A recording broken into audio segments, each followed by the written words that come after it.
Всички ние, които се кръстихме в Христа Исуса, в Неговата смърт се кръстихме и тъй ние се погребахме с Него чрез кръщението в смъртта, така както Христос възкръсна от мъртвите чрез славата на Отца, тъй ние да ходим в обновен живот, защото ако сме сраснати с подобието на смъртта Му, то ще бъдем съучастници и на възкресението, като знаем това, че ветхия наш човек е раснат с Него, за да бъде унищожено греховното тяло, та да не бъдем вече роби на греха, защото който е умрял, той се освободил от грях.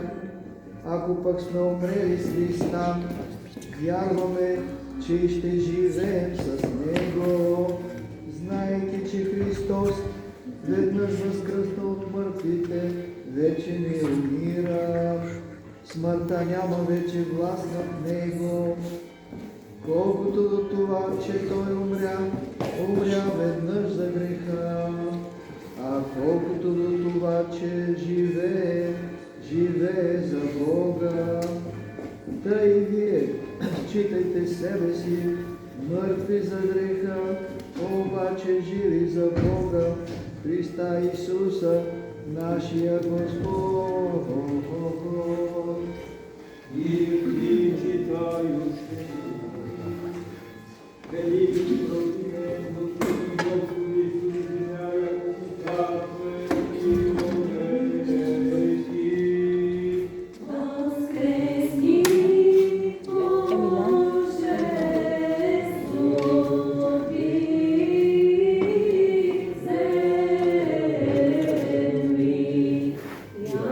Господи,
See